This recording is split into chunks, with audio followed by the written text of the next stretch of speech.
Look, if you're changing a relationship pattern, you are likely changing generations of established behaviors. It is in your relational DNA. It's woven into the fabric of how your family system operates.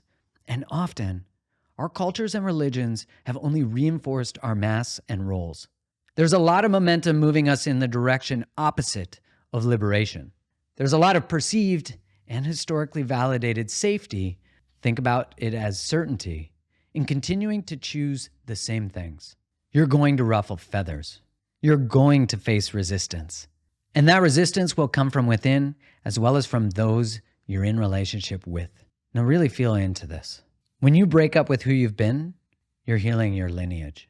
Think about how powerful that is, that you're being trusted with the material that your family couldn't handle, that it kept passing down without self-reflection and without changing.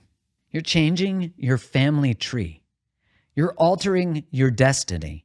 You're healing your stuff so your kids don't get handed the baggage you got handed. And if you've already handed some baggage down, have no fear. It's never too late to heal and take your baggage back and turn it into deeper trust and connection. Yep, this is what radical responsibility looks like, taking ownership for your side of the street. Radical responsibility means claiming our truth, telling the truth, and being willing to disappoint others.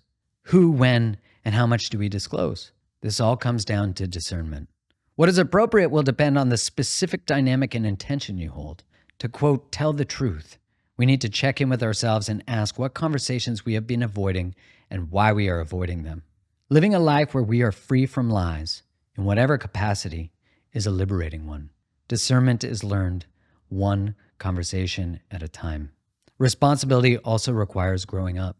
To cross the developmental threshold from adolescence to adulthood requires us to move out of the traps that blame, shame, and guilt keep us stuck in. These blind spots are like anvils that weigh us down and hold us back from stepping into integrity. The old story that dies as we break up with mediocrity is that we're not worthy of more, that we're not worthy of love, and that our self-worth depends on if people love and approve of us. Instead, ask yourself, do I love and approve of myself? Do I like my choices? Do I actually like who I'm being? Am I living my life in alignment with my values? Ask yourself these questions daily. Pin them to your wall. These are the check-in questions to determine if you are consistently showing up for yourself, acting in alignment, and taking radical responsibility for your life and your choices. Remember, if you don't love your choices, you won't love yourself. If your life is misaligned with your values, you won't value yourself. It is you who must say, enough. No longer will I stand for this. No longer will I allow myself to play small. No longer will I blame others for why I don't get to have the life and love I want.